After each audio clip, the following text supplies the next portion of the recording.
Hello everyone, my self Sudhir Kumar और आप सभी का स्वागत करता हूं आपके अपने परिवार कॉम्पिटिटिव ब्रेन में। आज के सेशन में हम सभी फिजिक्स क्लास 11th का एक चैप्टर वेक्टर जो कि काफ़ी ही बेसिक है और इम्पॉर्टेंट है, क्योंकि जितना भी फिजिक्स में आप चैप्टर पढ़ोगे मतलब कंप्लीट मैकेनिक्स, उसमें फिजिक्स में इस वेक्टर का बहुत ही रोल होता है। तो हम सभी पूरा बेसिक से मतलब तुम जीरो लेवल से एक्सपर्ट लेवल तक पढ़ेंगे, हर एक बात को छोटे छोटे टुकड़े में तोड़कर। ठीक है, शुरुआत करते हैं सबसे पहले ये जानने से पहले कि हमारा वेक्टर होता क्या है। इससे पहले समझते हैं कि एक्चुअली ये वेक्टर की बातें चर्चा चली कहाँ से, इसकी ओरिजिन कहाँ है, शुरुआत कहाँ है इसकी। तो सबसे पहले हम सब समझते हैं सर कि हमारे फिजिक्स में बहुत तरह के हमने क्वांटिटी देखे हैं।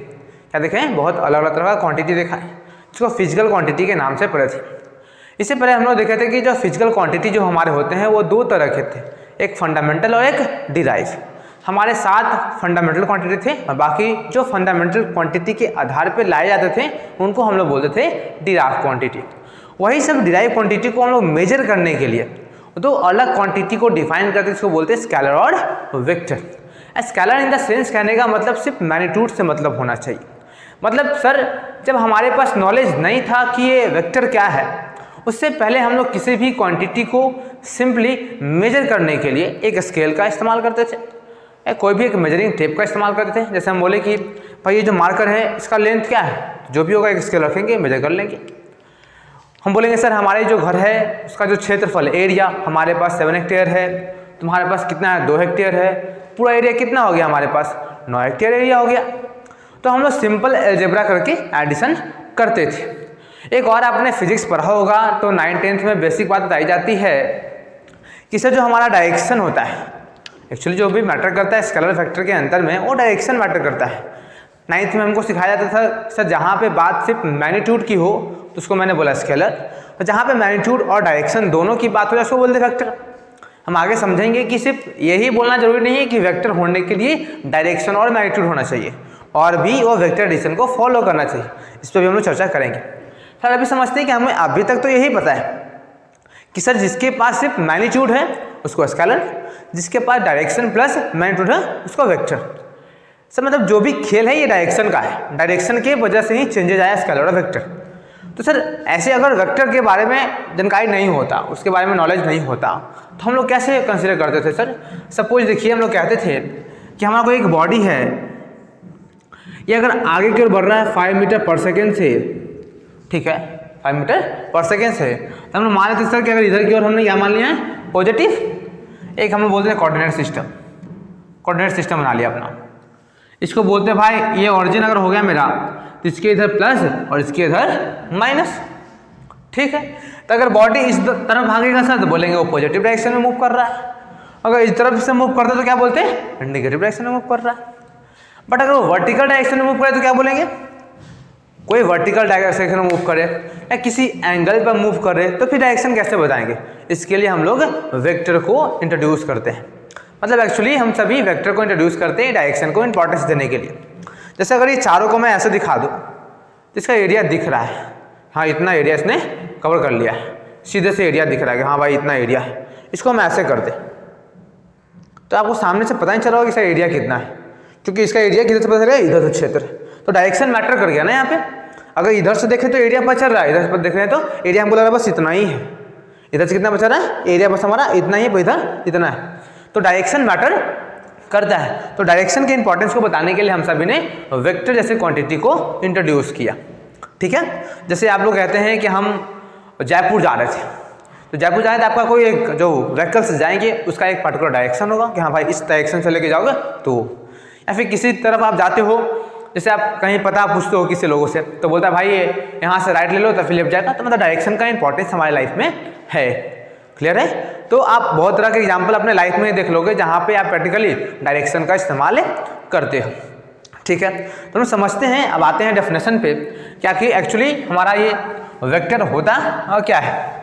तो कहेंगे कि सर जो हमारा वेक्टर है ये हमारा एक फिजिकल क्वांटिटी है, क्या सर, और फिजिकल क्वांटिटी हमारा एक फिजिकल क्वांटिटी है, और physical quantity which has magnitude as well as direction. मतलब सर एक ऐसा क्वांटिटी जिसके पास मैग्नीट्यूड भी हो और डायरेक्शन भी हो। और वैसे फिजिकल क्वांटिटी को हम लोग वेक्टर क्वांटिटी कहते हैं। अब उदाहरण के रूप में जब 9th में हम लोग पढ़ते थे तो हम लोग कहते थे कि सर जो हमारा डिस्प्लेसमेंट है वो क्या है सर, वो वेक्टर क्वांटिटी है। क्यों भाई, जिसमें हमको डायरेक्शन बताना पड़ता है। हमने ये पाथ से इंडिपेंडेंट होता है, इसको पाथ से फर्क ही नहीं पड़ता है। ये कहता है कि तुम कितना भी घूम फिर के आप फाइनल से इनिशियल जोड़ दें, मतलब फाइनल और इनिशियल के बीच में क्या बताना पड़ा, डायरेक्शन। ये फाइनल और इनिशियल, ये डायरेक्शन। तो जब डायरेक्शन की बातचीत हमने की वहीं पे बात किससे आ गई, वेक्टर की। डिस्टेंस में सर पाथ पे फर्क पड़ता है, इसलिए डायरेक्शन नहीं बोलते हैं, जितना घूम के आए उतना ऐड करते हैं, स्केलर कहते हैं। सिर्फ मैग्नीट्यूड से मतलब है हमको, यहाँ पे मैग्नीट्यूड और डायरेक्शन दोनों से मतलब था। फिर वेलोसिटी को बोला था, फिर मैंने फोर्स बोला, क्या बोला, फोर्स। फिर एक्सेलरेशन। इस तरह के बहुत सारे क्वांटिटी थे जिसको हम लोगों ने कहा कि क्या है सर, ये वेक्टर क्वांटिटी है। वेक्टर क्वांटिटी को सिर्फ इतना कहते हैं ना कि अगर मैग्नीट्यूड हो और डायरेक्शन हो तो वो वेक्टर क्वांटिटी है, सही नहीं है। ऐसा क्यों सर? आपने तो कहा कि डायरेक्शन को इंट्रोड्यूस करने के लिए वेक्टर लाया मैंने। तो देखिए ये जो करंट होता है, तो करंट भी एक डायरेक्शन में मूव करता है, करंट भी एक डायरेक्शन में मूव करता है, बट उसके बाद भी करंट हमारा क्या है सर, एक स्केलर क्वांटिटी है। सर जो प्रेशर है भी हम बोलते हैं कि हाँ एक किसी पर्टिकुलर एरिया, पर्टिकुलर डायरेक्शन में, इस डायरेक्शन में मैंने दबाव लगाया, फिर भी सर प्रेशर जो होता है हमारा स्केलर क्वांटिटी होता है। प्रेशर भी क्या होता है हमारा, स्केलर क्वांटिटी होता है। मतलब सर कि हमें इसको वेक्टर डिफाइन करने के लिए सिर्फ मैग्नीट्यूड और डायरेक्शन ही काफ़ी नहीं था, साथ में वेक्टर लॉ ऑफ एडिशन को फॉलो करना चाहिए। किसको करना चाहिए, vector law of addition. Vector law of addition से एक और बढ़िया कॉन्सेप्ट आता है टेंसर, जो हमें अभी नहीं सीखना होता, जब बीटेक एमटेक करोगे ना उस कोर्स में सिखाया जाता है। तो हम लोग स्केलर क्वांटिटी को कहते हैं टेंसर ऑफ 0 डिग्री, मतलब 0 ऑर्डर का जो टेंसर था इसलिए उसको क्या कहती है, स्केलर कहती है। ये अभी इसके बारे में जानना नहीं, तो बातें नहीं करेंगे, जब आप एमटेक बीटेक में पढ़ोगे तब सिखाया जाता है ये सब चीज़ें, अभी उतनी इंपॉर्टेंट नहीं है। तभी समझेंगे कि सर जो स्केलर, जिसमें डायरेक्शन की बात हुई उसके बाद भी हम उसको स्केलर क्वांटिटी कह रहे हैं क्योंकि वो वेक्टर एडिशन को फॉलो नहीं करता है। तो फिर क्या करता है सर, सिंपल अलजेब्रा को फॉलो करता है। सिंपल अलजेब्रा कहने का मतलब जो आप एडिशन सब्ट्रैक्शन नंबर के साथ करते थे वो यहाँ करेंगे।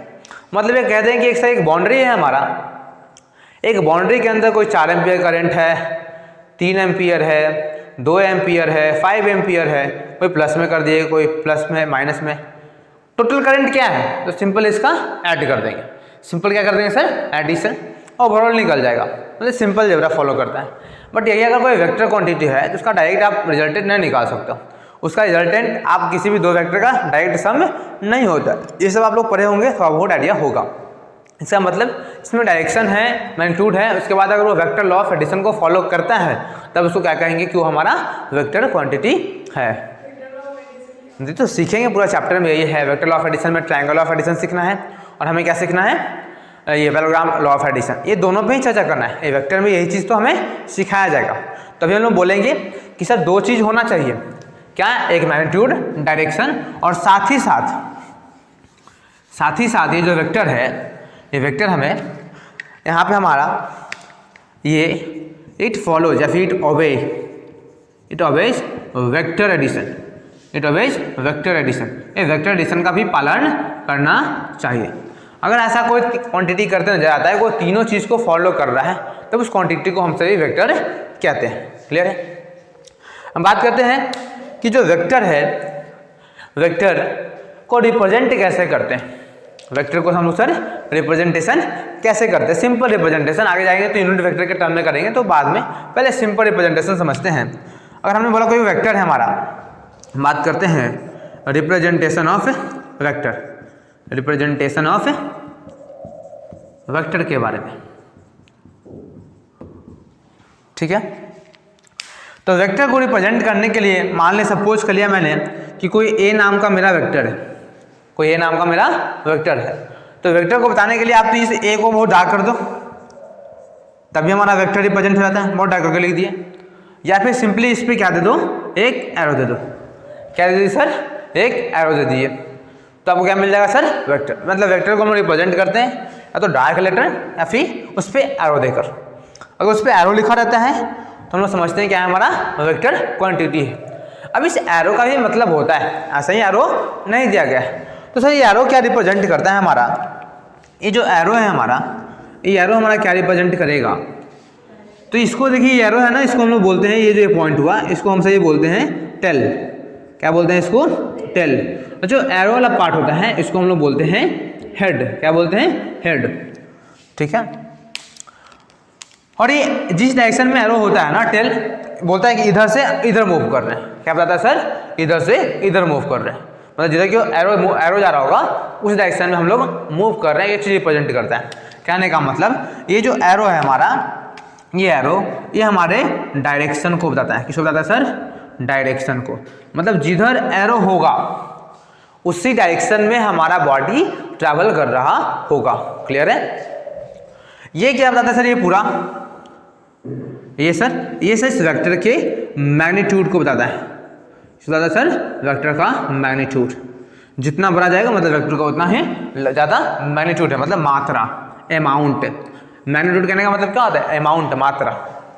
ठीक है। और यहाँ से स्टार्टिंग पॉइंट पर चलता है। मतलब जो एरो होता है हमारा, ये टेल और ये हेड, और ये क्या रिप्रेजेंट करता है सर, ये रिप्रेजेंट करता है हमारे ये लेंथ हमारा मैग्नीट्यूड, और ये हमारा डायरेक्शन को रिप्रेजेंट करता है। यहाँ तक क्लियर है, कोई दिक्कत नहीं। आगे देखते हैं। वेक्टर को रिप्रेजेंट किए एरो से और इसका समझ ली। अब देखिए अगर हम बात करें एंगल के बारे में कि वेक्टर का, दो वेक्टर के बीच में एंगल कैसे निकालते हैं, दो वेक्टर के बीच में एंगल हम कैसे निकालते हैं, थोड़ा सा देखिएगा। क्या बोल रहे हैं हम लोग, आगे देखेंगे कि एंगल बिटवीन द वेक्टर, और वेक्टर के बीच में एंगल कैसे निकाल सकते हैं। एंगल बिटवीन द वेक्टर के बीच में एंगल हम कैसे कैलकुलेट कर सकते हैं। तो सबसे पहले इस बात को ध्यान रखिए कि किसी भी दो वेक्टर के बीच में मैक्सिमम 180 डिग्री एंगल हो सकता है, उससे अधिक किसी भी दो वेक्टर के बीच में एंगल नहीं हो सकता है। मतलब दो वेक्टर के बीच में अगर एंगल लिखना है हमें तो बोलेंगे कि जो थीटा होगा हमारा, मान लेते वो जो एंगल दो वेक्टर के बीच में वो थीटा है, इस थीटा की वैल्यू 180 डिग्री से के बराबर या फिर उससे छोटा, और 0 के बराबर या फिर 0 से बड़ा। अरे 0 से बड़ा तभी ना। इसका मतलब क्या होता है, ये लिखा हुआ है ग्रेटर देन और इक्वल टू, ग्रेटर मतलब 0 से बड़ा भी होना चाहिए और उसके बराबर भी होना चाहिए। और इसका मतलब है लेस देन इक्वल टू, मतलब 180 से कम भी और 180 के बराबर भी, ये मतलब हुआ। ठीक है। मतलब किसी भी दो वेक्टर के बीच में जो हमारा एंगल होगा वो 0 से लेके 180 के बीच में होगा, प्लस 0 भी हो सकता है और 180 भी हो सकता है। 180 से अधिक नहीं होता है किसी भी दो वेक्टर का एंगल। क्लियर है। अब देखिएगा, अब बात यह आता है कि सर हम लोग वेक्टर में एंगल कैसे कंसीडर करेंगे या फिर कैसे कैलकुलेट करेंगे एंगल को। तो हम कोई भी दो वेक्टर ले लिए, जैसे हमने एक वेक्टर मान लिया ऐसा, यहाँ पे हमारा एक वेक्टर, कोई ये वेक्टर है, कोई हमारा एक ये वेक्टर है। ठीक है। एक हमारा ऐसे वेक्टर दिया, एक ऐसे दिया। इस वेक्टर को कुछ नाम दे दिया ए, इस वेक्टर का कुछ नाम दे दिया वी, इस वेक्टर का नाम है दूसरे का वेक्टर वी। अब बोला कि इन दोनों वेक्टर के बीच में हमको एंगल बताओ। क्या बोला, एंगल। तो एंगल कैसे निकालेंगे, इससे क्या बताइए। क्या ये इसका थीटा एंगल हो जाएगा, ये जो एंगल है। हाँ, जब कभी भी आपको किसी भी दो वेक्टर का एंगल निकालना हो तो उसके टेल से टेल मिलाइए। ये कैसे हो सकता है, तो एक चीज़ याद रखिएगा, किसी भी वेक्टर को आप पैरेलली शिफ्ट कर सकते हो, मतलब हवा में उसको मूव कर सकते हैं। एक वेक्टर की प्रॉपर्टी है, वो कहता है कि आप हमें मूव कर सकते हो। मूव कैसे कर सकते हो, पैरेलल में ही, यानी कि यहाँ उठा के कहीं भी पैरेलल आप उसको शिफ्ट कर सकते हो, फ्रीली आगे पीछे घुमा सकते हो। तो हमारा जब कभी भी एंगल निकालने का इरादा होगा तो सबसे पहले हम काम क्या करेंगे, सबसे पहले हम टेल से टेल को कनेक्ट करेंगे। क्या करेंगे, टेल से टेल को कनेक्ट करेंगे। जैसा अब ये यहाँ पे बना हुआ है, तो ये पॉइंट हमारा कैसा है, ये हमारा टेल है, और इस वेक्टर का ये हो गया हेड, ये हेड और ये टेल, मतलब यहाँ पे जो जुड़ा हुआ है पॉइंट है वो हेड और टेल जुड़ा हुआ है। कौन सा पॉइंट जुड़ा हुआ है? हेड और टेल। हमें निकालना क्या है सर? एंगल। तो एंगल के लिए हमें ध्यान ये रखना है कि एंगल हम तभी निकालेंगे जब हम टेल से टेल जोड़ दें। याद रखिएगा सर, किससे? टेल से टेल को हम जोड़ दें। अगर आप टेल से टेल को कनेक्ट करेंगे उसके बाद जो एंगल बनेगा वही निकाल सकते हैं। टेल से टेल कैसे जोड़ेंगे सर? तो किसी भी वेक्टर क्वांटिटी वेक्टर को हम पैरेलली शिफ्ट कर सकते हैं। देखो इसको हम पैरेलल शिफ्ट कर देते हैं, इसको आगे बढ़ा देते हैं। ये जो वेक्टर यहाँ था इसको हमने बढ़ा के ऐसा लाया है, वेक्टर ये आ गया हमारा, कोई दिक्कत? इसको हमने बढ़ा के क्या कर दिया? आगे बढ़ा दिया। तो ना पहले यहाँ था ऐसे वेक्टर, इसको मैंने पैरेलल में ही चेंज नहीं किया, आगे बढ़ा दिया, शिफ्ट कर दिया। हुआ क्या इसे सर? ये देखिए इसका भी टेल और इसका भी टेल दोनों मिल गया ना। जो इसका टेल यहाँ था, टेल यहाँ आ गया, और जो हेड था ये आगे बढ़ गया। तो क्या हो गया सर? ये टेल से टेल मिल गया हमारा, टेल से टेल मिल गया। अब ये जो एंगल होगा ना, अगर ये एंगल थीटा होगा तो वेक्टर हमारा, दो वेक्टर के बीच में क्या हो जाएगा? थीटा एंगल हो जाएगा। क्लियर है? नहीं, एंगल निकालने के लिए हमें टेल टू टेल ही करना है। मतलब एक कॉमन पॉइंट यही सिखाया गया है कि जब कभी भी आप एंगल निकालना हो तो पैरेलली शिफ्ट कर दो और एक कॉमन ले आओ, तो टेल टू टेल आप लगा दो और एंगल को निकाल लीजिए। क्लियर है? अच्छा अब ये बताइएगा आप लोग इसमें कि हमने एक ऐसा वेक्टर बना दिया, आपको ये दे दिया, हमने एक ये खींच दिया और मैंने बोल दिया कि यहाँ पे एक इसका वेक्टर है, ये यहाँ वेक्टर है और ये हमारा ऐसे वेक्टर है। तो इसका एंगल निकालना हो तो कैसे निकालेंगे? निकाल के बताइए तो कौन कौन सा एंगल होगा इसमें?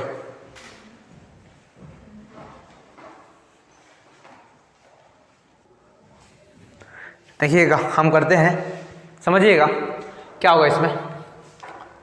हमने कहा कि जब कभी भी हमें दो वेक्टर के बीच में अगर एंगल लिखना है तो टेल से टेल मिला। क्या मिला? टेल से टेल।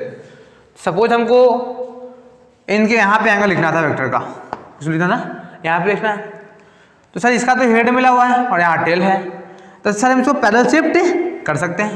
इसको हमने पैरेलल शिफ्ट क्या कर दिया? आगे की ओर पैरेलल शिफ्ट कर दिया। तो ये जो वेक्टर होगा, मान लो इसका नाम ए दे दिया, इसका नाम बी, इसका नाम दे दिया सी वेक्टर, कुछ नाम दे दिया। तो इस पैरेलल वेक्टर को शिफ्ट कर दिया, कहाँ हो गया? ये वेक्टर हमारा यहाँ पे चला गया, ए वेक्टर। अब यहाँ पे जो पॉइंट है इसका ये टेल यहाँ आ गया होगा और इसका हेड यहाँ चला गया, तो ये एंगल हो जाएगा यहाँ पे, मान लो कुछ भी अल्फा। तो ए और बी वेक्टर के बीच का एंगल कितना है? अल्फा। हमको बी और सी वेक्टर में निकालना है, या तो क्या करें, यहाँ पे इसका टेल मिल चुका है, इसका टेल चाहिए तो इसको पैरेलल शिफ्ट कर दो आगे की ओर, आगे पैरेलल शिफ्ट कर दिए। तो ये हमारा कौन सा वेक्टर हो गया सर?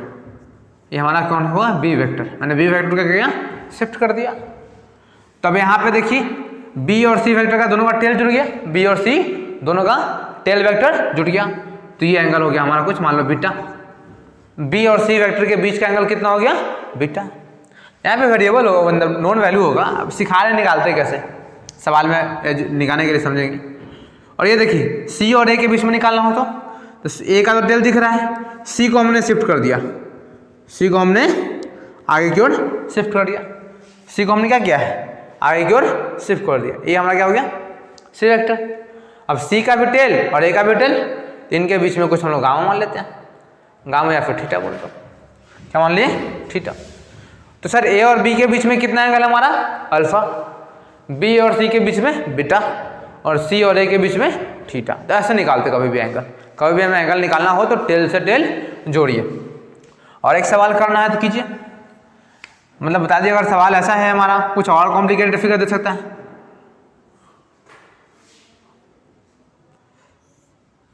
इतना फिगर दे दिया और ये बोला देखिए यहाँ पे वेक्टर चला ऐसे हमारा, ये वेक्टर चला जा रहा है, देखिए ये वेक्टर है, सबका नामकरण कर दिया, ए बी सी डी और ये ई। इसका निकाल के दिखाइए कैसे निकलेगा। हर एक दो वेक्टर के बीच का एंगल निकालना है। ए बी के बीच में क्या होगा? वेरिएबल आप कुछ भी ले सकते हैं। बी सी के बीच में क्या होगा? सी डी के बीच में क्या होगा? डी के बीच में क्या होगा? और ई ए के बीच में क्या होगा? निकालिए जल्दी।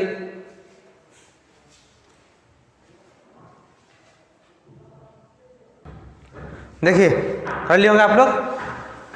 देखिए कुछ करना नहीं है, बस हमें पैरेलल शिफ्ट करते हुए एंगल को निकालते जाना है। तो अगर हम यहाँ पे निकालने की कोशिश करें ए और बी के बीच में, तो इसको पैरेलल शिफ्ट कर देंगे आगे क्यों, ये हमारा ए वेक्टर हो गया।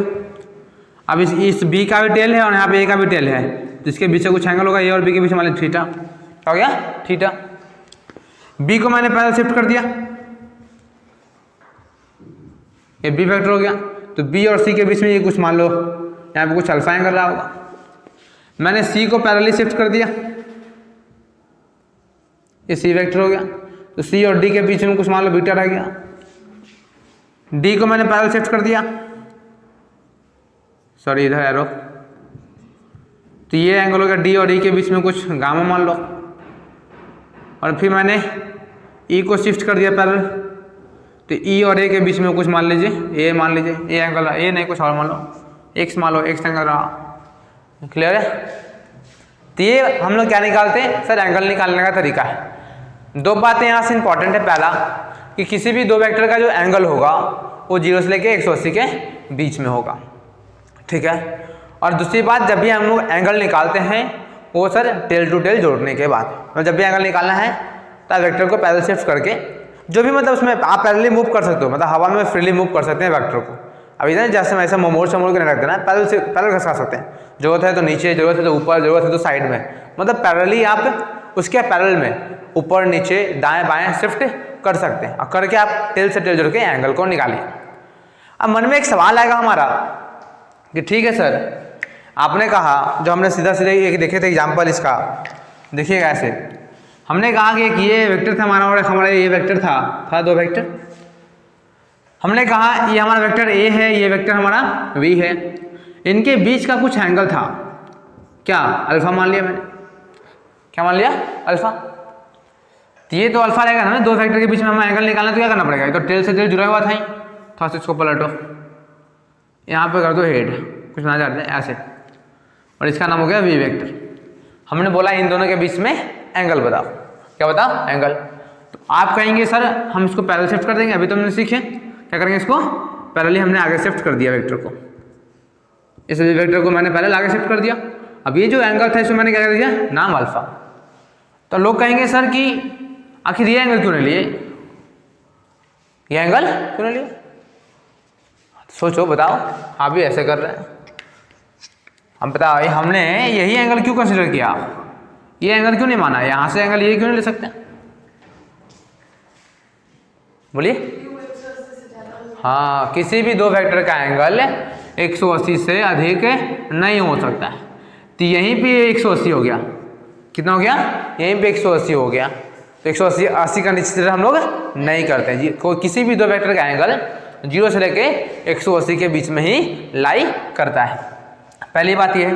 और कभी मान लीजिए कि दो एंगल यहाँ पे ऐसा भी केस बन जाए कि मान लो कि एक एंगल यहाँ पे 70 बन रहा होगा, दूसरा 90 बन रहा होगा, तो जो इन दोनों में से छोटा होगा ना उसको हम लोग कंसिडर करेंगे, ठीक है। छोटा कहने का मतलब ये नहीं कि एक्यूट मान लेना है, छोटा करने का मतलब कि हाँ 90 से छोटा रहेगा तो एक्यूट नहीं, 180 0 से लेकर 180 के बीच में कोई भी दो एंगल मिले जो उन दोनों में दो एंगल दिया होगा, एक ऊपर बन रहा होगा एक नीचे बन रहा होगा, तो मान लो कि हम यहीं पे पैरेलल शिफ्ट करके हमारा ऐसा कुछ बनता, जैसे हमारा एक वेक्टर है और पैरेलल शिफ्ट करने के बाद ऐसे है, थोड़ा सा एग्जाम्पल देखिएगा। एक और पॉसिबल केस है कि हमने इस तरीके से वेक्टर ले रखा था और हमारा पैरेलल शिफ्ट ऐसे हुआ, पैरेलल शिफ्ट करने के बाद वेक्टर कुछ ऐसा नजर हमें दिखा, तो पहले हमारा वेक्टर कुछ इधर रहा होगा, इसको हमने पैरेलल शिफ्ट किया होगा, ऐसे रहा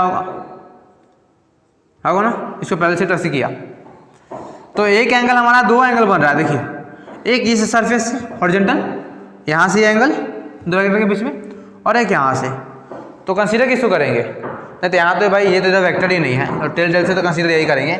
ध्यान ये रखिएगा ना कि जहाँ भी दो एंगल ऐसा मिल जाए हमको जहाँ पे एक बड़ा और छोटा वैल्यू है हमारे रेंज के अंदर, मतलब 0 से 180 के बीच में है एंगल, ठीक है, और उसमें जो दोनों में से छोटा होगा उसी को कंसीडर करते हैं हम लोग, ठीक है, क्लियर है।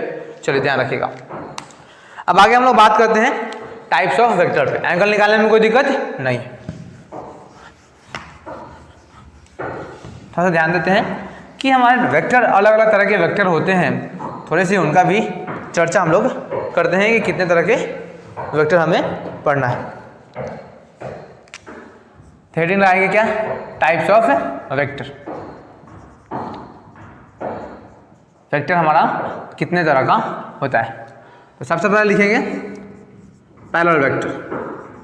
पैरेलल वेक्टर ये क्या होता है? तो लिखेंगे सर दोज वेक्टर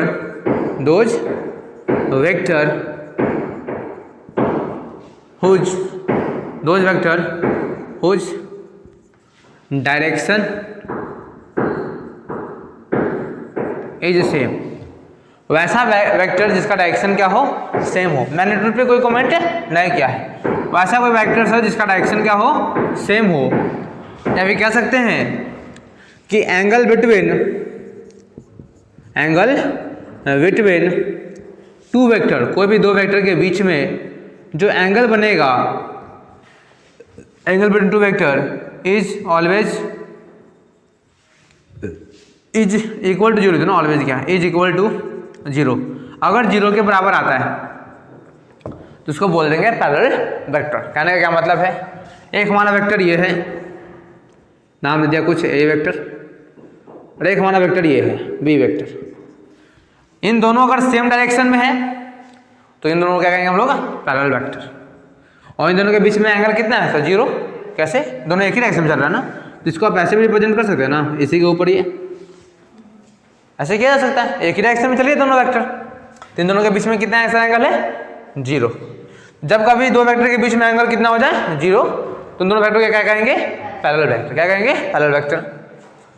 और ध्यान रखिए इसके मैग्नीट्यूड से कोई फर्क नहीं पड़ता है। मतलब अगर एक वेक्टर इतना बड़ा है जिसका वेक्टर ए और दूसरा वेक्टर ये बी है, अब भी इसको हम पैरेलल वेक्टर कहेंगे। क्यों, क्योंकि दोनों का डायरेक्शन सेम है और दोनों के बीच का एंगल भी जीरो है। क्लियर है, पैरेलल वेक्टर क्लियर है। हम दूसरे वेक्टर की बात करते हैं, हमारा होता है इक्वल वेक्टर। क्या, इक्वल वेक्टर। इक्वल मतलब सर बराबर, मतलब दो वेक्टर बराबर कब होंगे। तो दो वेक्टर को हम बराबर तो लिखेंगे दोज वेक्टर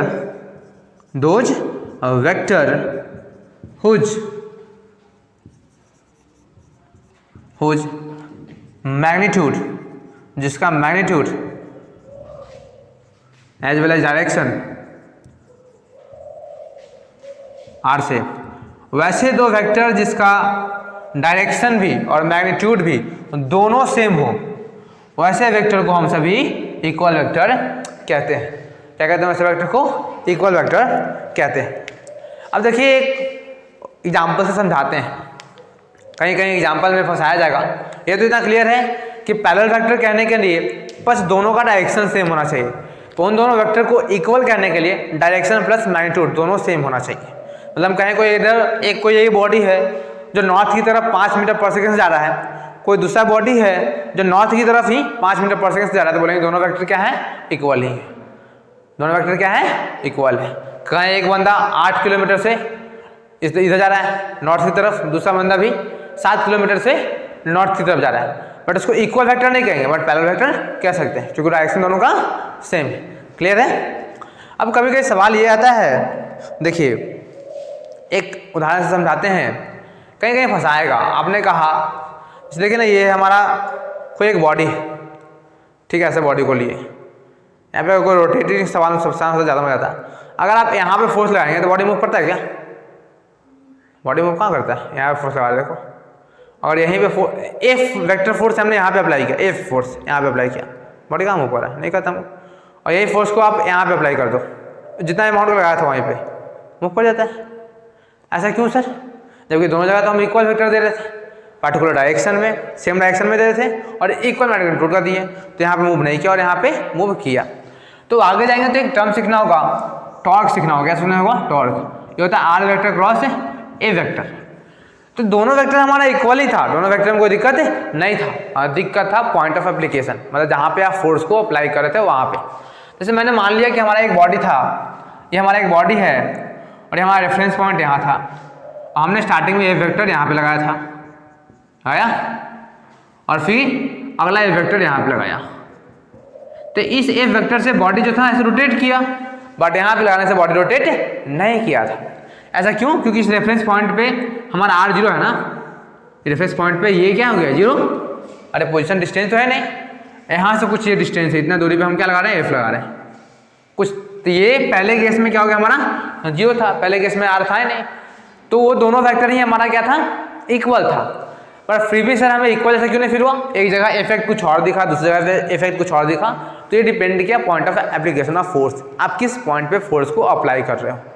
एक रेफरेंस पॉइंट पे करेंगे तो हमें इफेक्ट कुछ और देखने को मिलेगा, एंड पॉइंट पे करेंगे तो हमें इफेक्ट कुछ और देखने को मिलेगा। इसका ये बिल्कुल मतलब नहीं कि हाँ यहाँ पे हम फोर्स लगाएं तो इफेक्ट कुछ और दिख गया, तो दोनों वेक्टर इक्वल नहीं है। वो डिपेंड कर रहा है आपके पॉइंट ऑफ एप्लीकेशन पे कि आप किस पॉइंट पे जाकर फोर्स लगा रहे हो। क्लियर है, इक्वल वेक्टर हमें समझ में आता है, ठीक है, जिसका डायरेक्शन भी और मैग्नीट्यूड दोनों सेम हो। एग्जाम्पल में कैसे देखेंगे तो हम बिल्कुल हुबहू बनाएंगे सर, एग्जैक्ट इक्वल। देखिए दोनों का लेंथ लगभग हमको सेम दिख रहा है। इसका ए वेक्टर ले ले, वेक्टर का नाम लो, इसका नाम क्या लो, बी वेक्टर, इसका नाम ए वेक्टर, दूसरे का नाम बी वेक्टर। दोनों का लेंथ हुबहू सेम और दोनों का डायरेक्शन सेम, जिसको क्या कह देंगे हम लोग, इक्वल वेक्टर। इतना नोट कीजिए, नोट करना है तो। चलिए अब और आगे बात करते हैं अगला टाइप पे। अगला टाइप का हेडिंग लिखिएगा एंटी पैरेलल। कौन सा sir, anti parallel vector. Third हमारा एंटी पैरेलल वेक्टर। ये कौन सा वेक्टर होते हैं हमारा सर, एंटी पैरेलल वेक्टर क्या है, कौन सा होंगे, तो बोलेंगे दोज वेक्टर साथ में लेते जाएंगे तो कोई दिक्कत नहीं है, साथ में लेते जाइए जल्दी हो जाएगा। Those vector whose direction is opposite, ऐसा वेक्टर जिसकी डायरेक्शन क्या हो, अपोजिट हो। उसको मतलब नहीं हो सर कि उसके बीच का उसका मैग्नीट्यूड क्या है, उसका मैग्नीट्यूड क्या है, बस वैसे दो वेक्टर जिनका डायरेक्शन अपोजिट हो उनको हम लोग बोलते हैं anti parallel.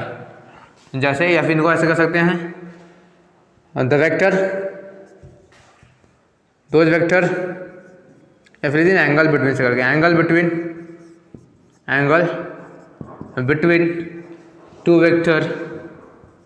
Vector is equal to 180 degree, 180 degree के बराबर होगा, then it is said to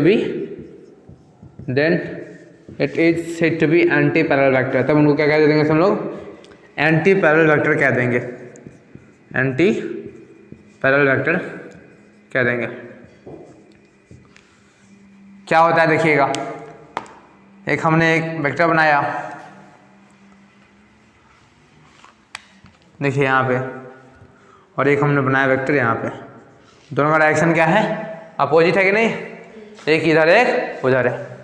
इसको और थोड़ा सा फिल करें तो हम बोले एक डायरेक्शन इधर जा रहा है सर, तो यहाँ एक टेल है, दूसरा वेक्टर इधर जा रहा है, तो दोनों के बीच में कितना एंगल बन रहा है सर, 180 डिग्री ना दो वेक्टर के बीच में, क्योंकि दोनों टेल से टेल जुड़ा हुआ है, जो एंगल बनेगा वही क्या होगा, उसका एंगल 180 डिग्री। तो जब ऐसा दो वेक्टर जिनके बीच में 180 डिग्री एंगल बने या फिर उनका डायरेक्शन क्या हो, अपोजिट हो, तो उनको क्या बोलते हैं, एंटी पैरेलल वेक्टर कहते हैं। फिर चौथा लिखिए निगेटिव वेक्टर। क्या लिखेंगे, निगेटिव वेक्टर। चौथा से चौथा नेगेटिव वेक्टर। यह क्या होता है, अब वेक्टर ने दो लिखिए, दो वेक्टर से बातचीत होती है ना, दोज वेक्टर हुज मैग्नीट्यूड और सेम, जिसका मैग्नीट्यूड सेम हो, magnitude same but direction are opposite, जो उसका डायरेक्शन होगा क्या होगा, अपोजिट होगा, डायरेक्शंस आर अपोजिट, उसका डायरेक्शन क्या होगा, अपोजिट होगा। अभी हमने देखा था कि दो वेक्टर मतलब एक वेक्टर ये और दूसरा वेक्टर ये, अगर दोनों एक ही डायरेक्शन में है और मैग्नीट्यूड पे कोई चर्चा नहीं किया है तो बोले थे पैरेलल, अगर दोनों का मैग्नीट्यूड भी सेम है तो बोले थे इक्वल, अगर हम दोनों का डायरेक्शन को पलट दिए तो हमने बोला एंटी पैरेलल, तब मैग्नीट्यूड की बातचीत नहीं है, और बोला डायरेक्शन अपोजिट है और दोनों का मैग्नीट्यूड सेम है तो बोलेंगे नेगेटिव वेक्टर है। दोनों वेक्टर कैसे हैं, नेगेटिव है, direction opposite, magnitude are same, then they are considered as negative vector. तो इनके बीच में भी एंगल कितना हो जाएगा, 180 डिग्री। कितना हो जाएंगे 180 डायरेक्शन, पर डायरेक्शन अपोजिट और मैग्नीट्यूड सेम। क्लियर है। इसके बाद हम लोग बात करते हैं, हम लोग अगला में बातचीत करते हैं को इनिशियल वेक्टर। क्या? Coinitial vector. Coinitial vector क्या है? को इनिशियल वेक्टर लिखेंगे दोज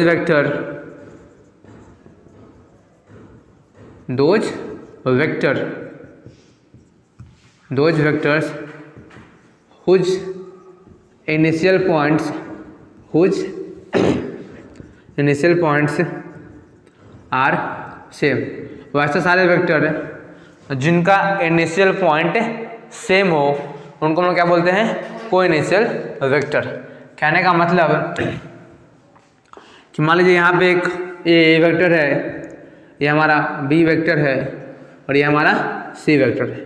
अगर आप ध्यान से नोटिस करें तो आपको दिख रहा होगा कि तीनों वेक्टर हमारा एक ही पार्टिकुलर पॉइंट से ही निकल रहा है। तीनों का स्टार्टिंग पॉइंट क्या है सर? सेम ही है। ए भी यहीं से निकल रहा है, बी से यहीं से, सी भी यहीं से। तो ऐसे वेक्टर को हम क्या कहते हैं? को इनिशियल वेक्टर। अगले की हम बात करें तो बोलेंगे coplanar vector. Coplanar vector. Coplanar vector क्या होता है? तो बोलेंगे दोज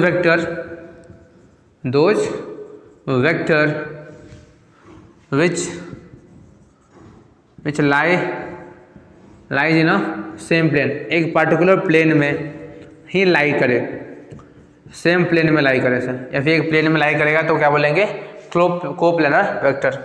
आपको जानकारी के लिए बता दें कि दो वेक्टर अगर है तो टू वेक्टर्स आर ऑलवेज, और दो वेक्टर हमेशा, टू वेक्टर्स आर ऑलवेज को प्लानर। दो वेक्टर हमेशा क्या होता है सर? को प्लानर ही होता है हमेशा सर। दो वेक्टर क्या होगा? को प्लानर ही होगा। आप कैसे सर? पहले ये समझते हैं प्लेन का क्या मतलब होता है। प्लेन मतलब क्या समझते हैं सर? 2D dimension. जैसे हमारा मैक्सिमम क्या बन सकता है? 3D sir.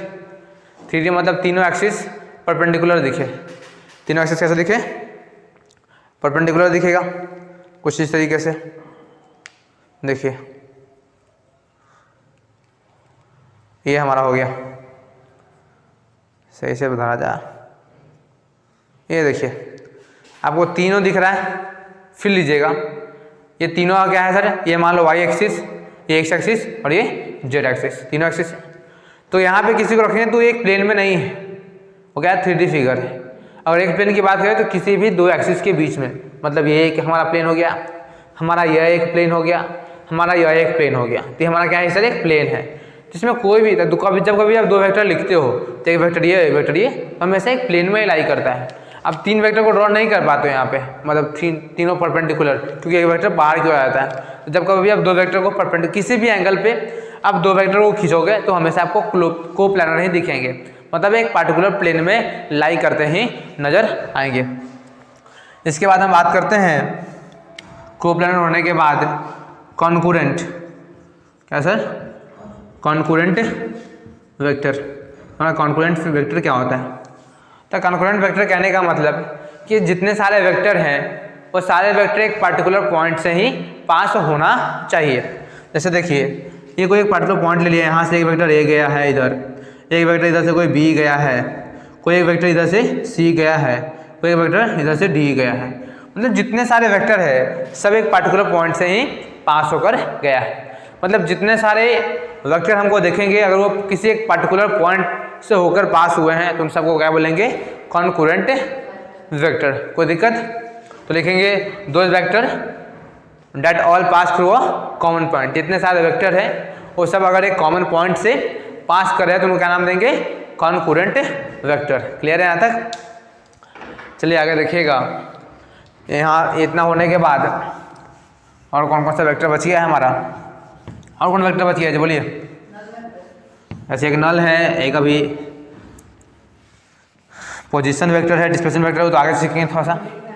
हाँ, यूनिट वेक्टर तो बहुत इंपॉर्टेंट है, उसी का तो खेल है पूरे चैप्टर में। चलिए इससे पहले हम लोग सीखते हैं क्या? एक भी सीखते हैं नल वेक्टर। इसी नल वेक्टर का नाम होता है हमारा क्या?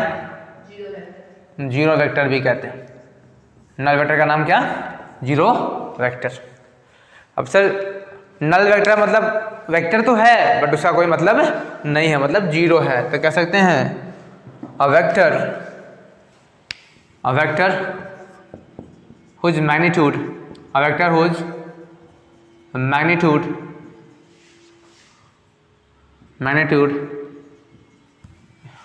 Is equal to zero. एक ऐसा वेक्टर सर जिसका मैग्नीट्यूड क्या हो जाए, जीरो हो जाए, तो उसको हम सभी क्या कहते हैं, जीरो वेक्टर या फिर नल वेक्टर कहते हैं। जीरो वेक्टर नल वेक्टर जो होता है हमारा एक डायमेंशनलेस क्वांटिटी होता है, डायमेंशनलेस वेक्टर होता है, क्योंकि कोई डायमेंशन है नहीं, क्योंकि डिफाइन ही नहीं ना, डायमेंशनलेस वेक्टर, इसका कोई डायमेंशन होता है नहीं, डायमेंशनलेस वेक्टर होता है। ठीक है, नल वेक्टर का कोई डायमेंशन नहीं होता है, जीरो वेक्टर। समझते हैं इस चीज़ को। जैसे एक हमारा बॉडी है, इस पर हमने एफ फोर्स लगाया, ठीक है, और एक इधर से फोर्स एफ ही लगा दिया। फिर जो हमारा एफ नेट है, क्या सर एफ नेट है वो कितना है, जीरो। फोर्स तो हमारा एक वेक्टर था, फोर्स का वैल्यू कितना है सर, जीरो। फोर्स का वैल्यू कितना है, तो इसका वैल्यू मैग्नीट्यूड कितना हो गया, जीरो। तो वैसे वेक्टर जिसका मैग्नीट्यूड क्या हो, जीरो से क्या बोलते हैं, नल वेक्टर या फिर जीरो वेक्टर।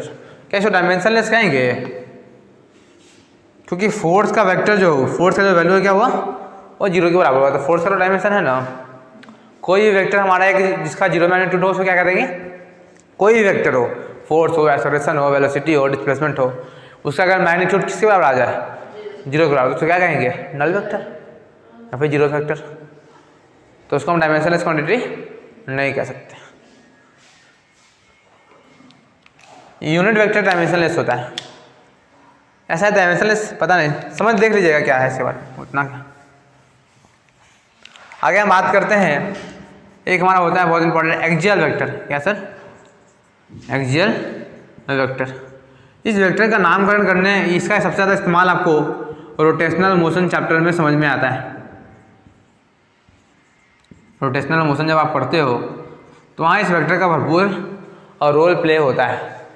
अभी ज़्यादा एक्सियल वेक्टर आपको मिलेगा नहीं। यहाँ पे जो ये वेक्टर होता है तो कहते हैं कि यहाँ पे जो डायरेक्शन ऑफ वेक्टर होगा, यहाँ पे डायरेक्शन ऑफ वेक्टर जो होगा, वेक्टर का जो डायरेक्शन होगा, direction of vector along the axis of rotation, rotation के जिस एक्सिस पे रोटेशन हो रहा था उसके अक्रॉस डायरेक्शन का, वेक्टर का डायरेक्शन होगा। क्या कहना चाह रहे हैं देखिएगा, हमने एक सर्कुलर ऑब्जेक्ट लिया है इस तरीके से, एक हमने क्या लिया सर्कुलर पाथ, एक कहीं सेंटर है, ठीक है, कोई बॉडी मास है यहाँ था, कुछ देर बाद चलकर यहाँ चला गया, मतलब ये बॉडी इधर मूव कर रहा है, बॉडी इधर मूव कर रहा है। बोलेंगे सर डायरेक्शन इसका ऐसे, डायरेक्शन कैसे है, ऐसे, तो बोले गलत है, गधा है, ऐसा डायरेक्शन इसका नहीं है, उसका डायरेक्शन एक्सिस के क्रॉस होता है। तो जब भी हमको एक सर्कुलर पाथ पे डायरेक्शन देना है किसी वेक्टर का, तो सर हम लोग राइट हैंड थंब रूल का इस्तेमाल करते हैं। जब लोग 10th में पढ़े होंगे करंट को निकालने के लिए, मैग्नेटिक फील्ड का डायरेक्शन निकालने के लिए मैग्नेटिक फील्ड में सिखाया जाता है कि जिस डायरेक्शन में बॉडी मूव करता है उस डायरेक्शन में फिंगर को कर्ल कीजिए, क्या कीजिए, कर्ल कीजिए, घुमाइए, जैसे घुमाएंगे तो जिधर डायरेक्शन आएगा अपवर्ड डायरेक्शन, किधर, ऐसे घुमाएंगे फिंगर को, तो ऊपर की डायरेक्शन में क्या है हमारा, इस बॉडी का डायरेक्शन है। कोई कहे सर कि बॉडी ऊपर से नीचे आया था, किधर से आया था, ऊपर से नीचे, देखिए ऊपर से नीचे घुमाएं तो हमारा डायरेक्शन किधर की हो जाएगा, नीचे की ओर, डायरेक्शन किधर की ओर, नीचे की ओर, मतलब जिस एक्सिस के क्रॉस हम रोटेट कर रहे थे डिस्क को, उस एक्सिस के क्रॉस ही हमारा डायरेक्शन हो सकता है, अदरवाइज ऊपर या फिर नीचे, इसके सर्कुलर पाथ में डायरेक्शन नहीं होता है। क्लियर है। तो रोटेशनल मोशन में से काम आएगा कि जिस एक्सिस के क्रॉस रोटेशन होता है उसी एक्सिस के क्रॉस जो वेक्टर रोटेट कर रहा है उसका डायरेक्शन होता है। निकालने के लिए हम सभी राइट हैंड थंब रूल का इस्तेमाल करते हैं। ठीक है, यहाँ तक क्लियर है।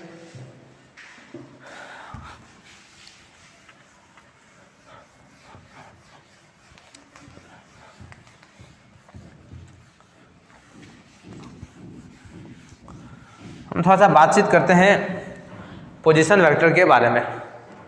इसके बारे में सर, पोजीशन वेक्टर के बारे में।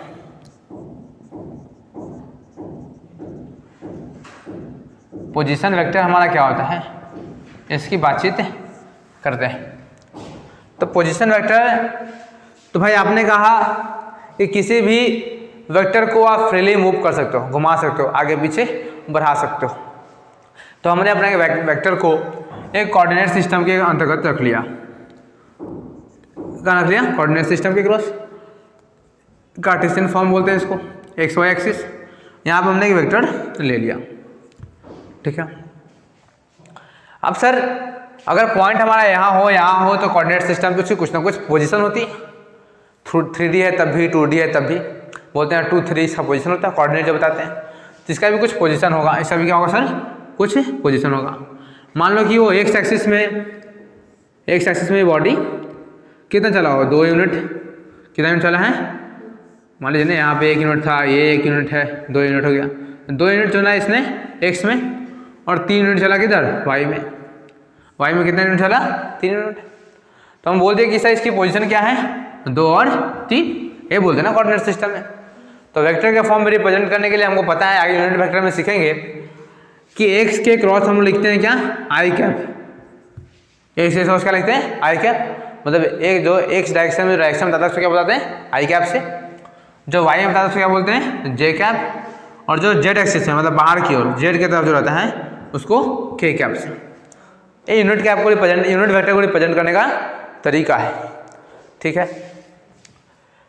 तो हमें इसकी पोजीशन पूछना है, तो याद रखिए कि जब कभी भी आपको पोजीशन वेक्टर लिखना है किसी भी वेक्टर का, तो एक पॉइंट फिक्स्ड होना चाहिए। पोजीशन वेक्टर का एक पॉइंट फिक्स होना। जैसे यहाँ पे ओरिजिन मेरा, जो ओरिजिन है ये क्या है? फिक्स्ड है।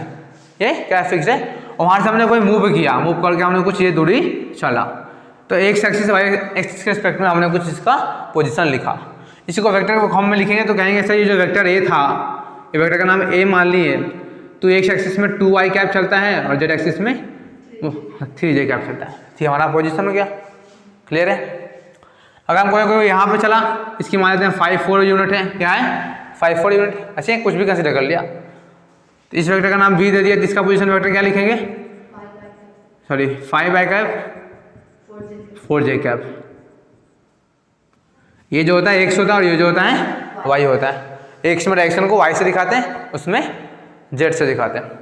अगर i कैप j कैप में दिक्कत हो रहा है तो पहले ये समझ लीजिए कि हमारा यूनिट वेक्टर क्या होता है, तब ये दिक्कत नहीं होगा। उसको थोड़ा देर वहाँ पॉज कीजिए, थोड़ा सा ये समझ लीजिए,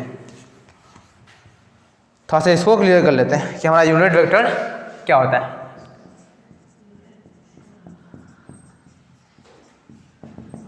यूनिट वेक्टर क्या होता है?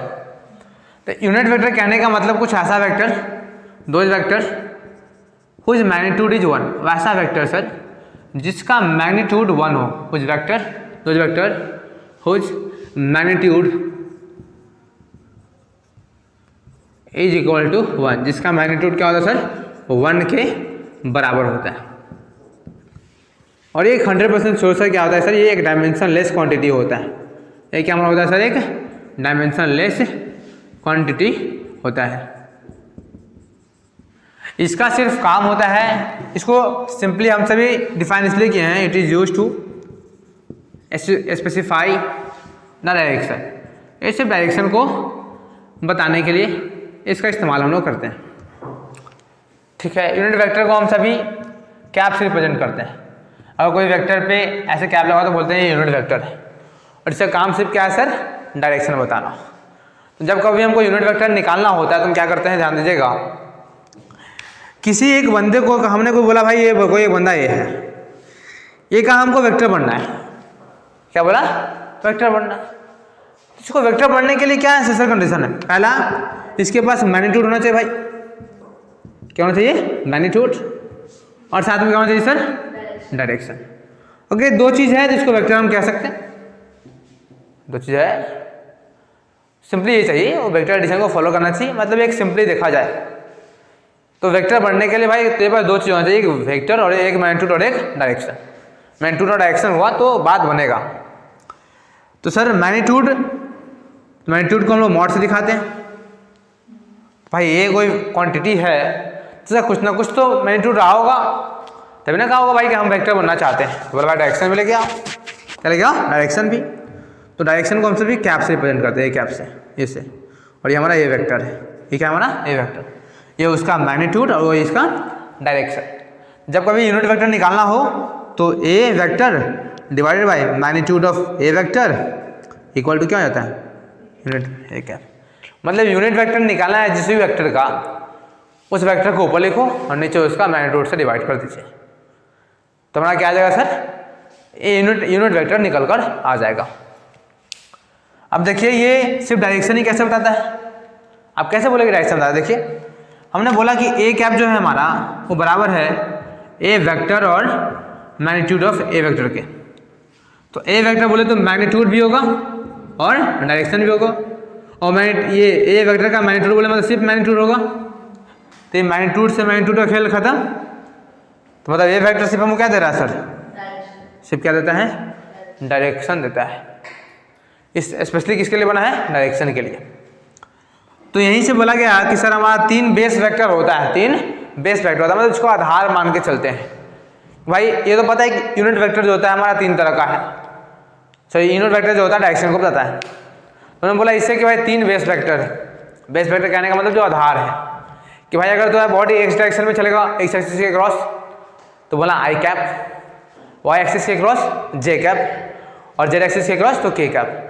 नेगेटिव जेड तो माइनस के, नेगेटिव एक्स तो माइनस आई, और नेगेटिव वाई तो माइनस जे, मतलब प्लस माइनस से अंडरस्टूड। तो यही से हमको मिलता है। तो हम लोग कहते हैं कि 3 हमारा बेस वेक्टर होता है, कौन कौन, एक आई कैप और एक जे कैप और एक हमारा के कैप। ये तीनों हमारा बेस वेक्टर है, तीनों क्या है, बेस वेक्टर है, और तीनों का काम क्या है, डायरेक्शन बताना काम है। तीनों का क्या काम है, डायरेक्शन बताना काम है। क्लियर है, कोई दिक्कत नहीं। अब डायरेक्शन बताएगा तीनों सर, तीनों क्या करेगा, डायरेक्शन को बताएगा। तब ये लिखा मैंने एक्स एक्सिस के क्रॉस आई कैप, वाई एक्सिस के क्रॉस जेड का ये जे कैप, और किसके क्रॉस के कैप। मैग्नीट्यूड कैसे निकालते किसी भी वेक्टर का, तो अगर मान लीजिए कि ये जो ए वेक्टर है इसको हमने कार्टेशियन फॉर्म में लिख रखा है, इसका मैग्नीट्यूड निकालना है, तो सर जो under root of A X का कंपोनेंट, तो ए एक्स के तरफ जो है वेक्टर प्लस जो ए वाई के तरफ है, ये वाई में चला है और ये एक्स में चला है, उन दोनों का स्क्वायर करके रूट ले लो, स्क्वायर करके रूट ले लीजिए, मैग्नीट्यूड निकलता है। तो इसका मैग्नीट्यूड निकालना हो तो क्या बोलेंगे सर, ए वेक्टर का जो मैग्नीट्यूड हो जाएगा वो अंडर रूट 2 का स्क्वायर मतलब 4 और 3 का स्क्वायर 9 मतलब अंडर रूट 13। क्या जाएगा सर, अंडर रूट 13, क्या उसका मैग्नीट्यूड, किसका सर, ए वेक्टर का। तो वी वेक्टर का मैग्नीट्यूड लिखना चाहेंगे तो लिखेंगे, वी वेक्टर का अगर मैग्नीट्यूड लिखना है तो अंडर रूट ऑफ 5 का स्क्वायर प्लस 4 का स्क्वायर बोलेंगे, 5 का स्क्वायर 25 प्लस 4 का स्क्वायर 16, और ये हो जाएगा कितना, अंडर रूट ऑफ 41 ना 41 यूनिट। ऐसा क्या नहीं कर रहा है, मैग्नीट्यूड, ठीक है। हाँ ये एक्चुअली हाँ मैग्नीट्यूड निकाल रहा है हमारा। सिर्फ ऐसे लिखने का मतलब होता है डायरेक्शन में बताओ, ये लिखने का मतलब सिर्फ मैग्नीट्यूड। मैग्नीट्यूड कैसे निकालते हैं, एक्स एक्सिस एक क्रॉस जो रहेगा उसका स्क्वायर प्लस वाई एक्सिस का उसका अंडर रूट। सीख रहे थे हम लोग पोजीशन वेक्टर के बारे में। तो पोजीशन वेक्टर है मतलब सर एक एंड उसका फिक्स होना चाहिए और दूसरे एंड जहाँ जहाँ जाता जाएगा वहाँ हम पोजीशन वेक्टर लिखते जाएंगे, ठीक है। और ये जो सर यहाँ मान लीजिए ए वेक्टर से बी वेक्टर चला ना, ए वेक्टर से बी वेक्टर चल के गया, तो ये जो वेक्टर हुआ इसको बोलते हैं हम लोग डिस्प्लेसमेंट वेक्टर।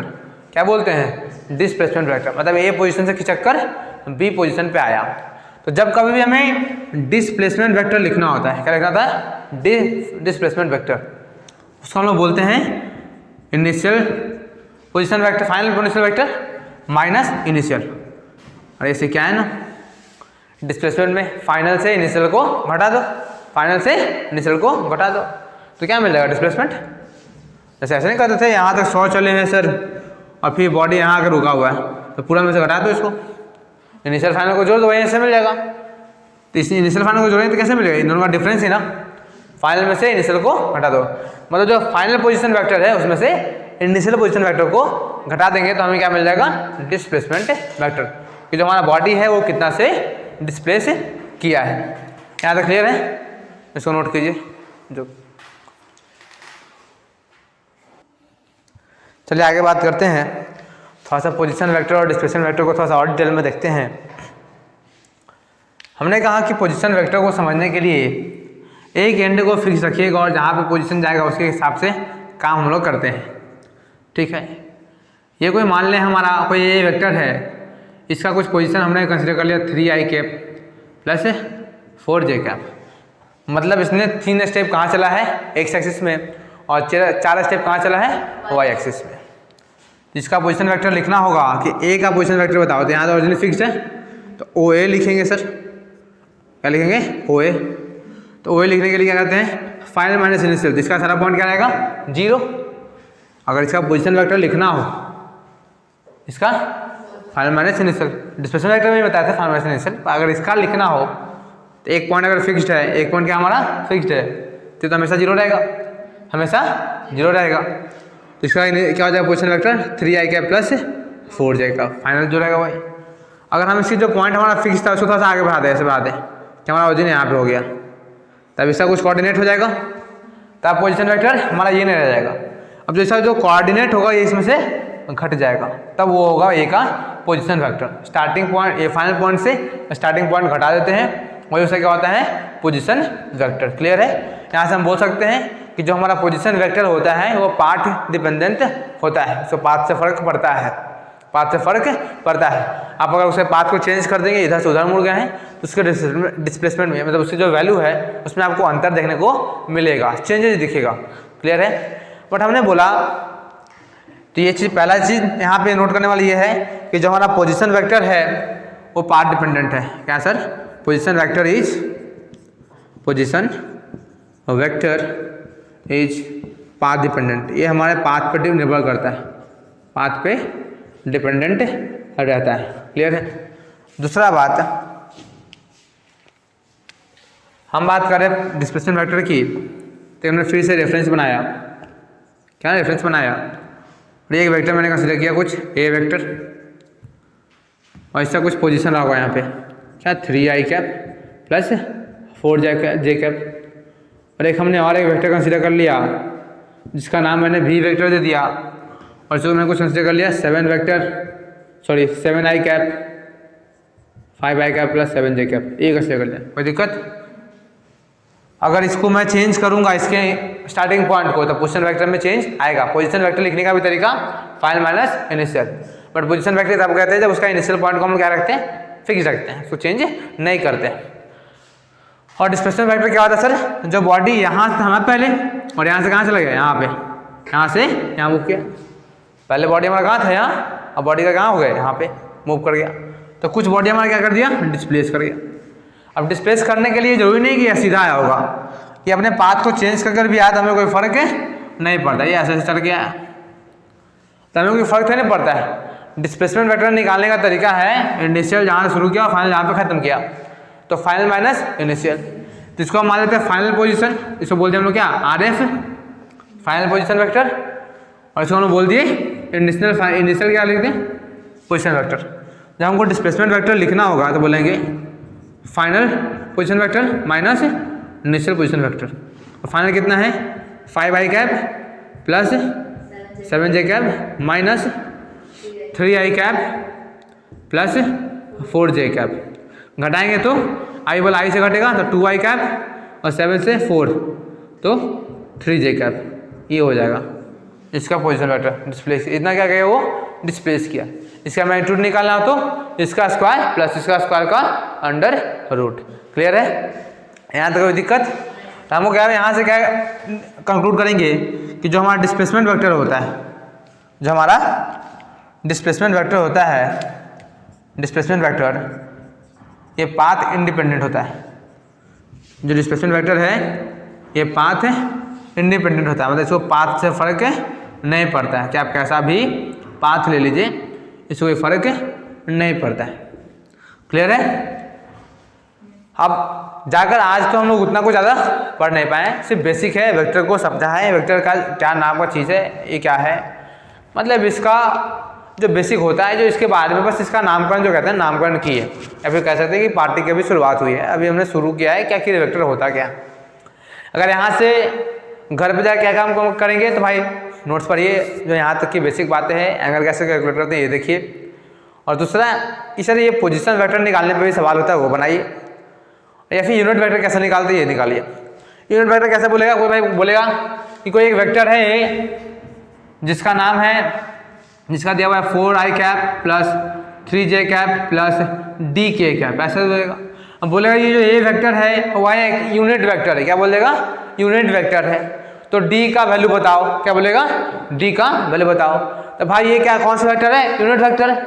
यूनिट वेक्टर का मैग्नीट्यूड कितना होता है 1, तो हम बोलेंगे ए वेक्टर का जब हम मैग्नीट्यूड निकालेंगे सर तो क्या लिखेंगे, लिखेंगे 4 का स्क्वायर प्लस 3 का स्क्वायर प्लस d का स्क्वायर का अंडर रूट, और ये हमारा एक यूनिट वेक्टर जिसका मैग्नीट्यूड क्या हो जाएगा 1 बराबर 16 प्लस 9 प्लस d का स्क्वायर। अब इसको सॉल्व कर लेंगे तो ये कांस्टेंट ये कांस्टेंट ये कांस्टेंट एक वेरिएबल इसका वैल्यू निकल आएगा। तो इस तरीके का आपको यूनिट वेक्टर पे सवाल मिलेगा। दूसरा सवाल मिलेगा कि यूनिट वेक्टर इस पे बैठाना होगा कि कोई यूनिट वेक्टर दिया हुआ है उसका वैल्यू निकालो, ये कैप निकालना होगा। तो आप क्या करेंगे कि सर जो यूनिट वेक्टर होता है आपको ए कैप निकालो, तो बोलना भाई वो वेक्टर को ऊपर लिख दिए, बोले कोई एक वेक्टर लिख दिया उसका यूनिट वेक्टर निकालो। कोई एक वेक्टर है ऐसा 3i cap plus 4j cap plus 5k cap, बोला इसका यूनिट वेक्टर निकालो, तो हमने ऊपर ए वेक्टर लिख दिया और नीचे उसका मैग्नीट्यूड लिख दिया। तो ए वेक्टर क्या लिखेंगे 3i cap plus 4j cap plus 5k cap और नीचे इसका मैग्नीट्यूड। मैग्नीट्यूड कैसे निकालते हैं, अंडर रूट करके 3 का स्क्वायर 9, 4 का स्क्वायर 16 और 5 का स्क्वायर 25। तो ऊपर आ जाएगा वेक्टर के फॉर्म में 3i cap plus 4j cap plus 5k cap, ये आ जाएगा, और नीचे अंडर रूट 50 आ जाएगा। तो ये क्या हो गया सर हमारा यूनिट वेक्टर। इसको और सिंप्लीफाई कर सकते हैं, 25 बाहर निकाल के 5 रूट 2 लिख सकते हैं, क्या लिख सकते हैं 5 रूट 2। तो लिख सकते हैं कि जो हमारा इस वेक्टर का यूनिट वेक्टर आया क्या इतना है सर, इसका यूनिट वेक्टर आया है ए का 3i cap plus 4j cap plus 5k cap divided by 5 root 2, इतना आया है इसका। ठीक है, तो ये कुछ बेसिक जितना हमने सीखा उस पर इस तरह का कुछ सवाल बनेगा, जो उम्मीद है आप करेंगे। कल भी हम लोग इसी टाइम पे मिलकर, और आगे मेन एक चीज़ और टारगेट था कि आज के लेक्चर में रिजोल्यूशन ऑफ वेक्टर कर दे, बट वो नहीं हो पाया, कोई बात नहीं, अगला दिन करेंगे। एक उससे सवाल बहुत बनता है, एक्चुअली रिजोल्यूशन सीखने के बाद बेसिक हमारा पूरा क्लियर हो जाता है, जितना भी बेसिक बातें हैं वेक्टर में वो क्लियर हो जाता है। उसके बाद फिर वेक्टर में काम करना शुरू करते हैं, एडिशन करना शुरू करेंगे, वेक्टर को सेपरेट करना शुरू करेंगे, मल्टीप्लाई करना शुरू करेंगे, और उससे फिर सवाल भी बनना शुरू हो जाते हैं। मतलब रिजोल्यूशन सीखने के बाद हमारे पास वेक्टर में सवाल बनाने के लिए भरपूर मिलेंगे, क्योंकि उसके बाद जितने सारे हैं सब उसका एप्लीकेशन है। अब तक हम बस बेस तैयार कर रहे हैं वेक्टर में। एक्चुअली जितने सारे फिजिक्स में चैप्टर है सबका बेस वेक्टर है, और वेक्टर का बेस ये सब था। ठीक है, जितना पढ़े उसको रिवाइज कीजिएगा, फिर मिलते हैं अगले क्लास में।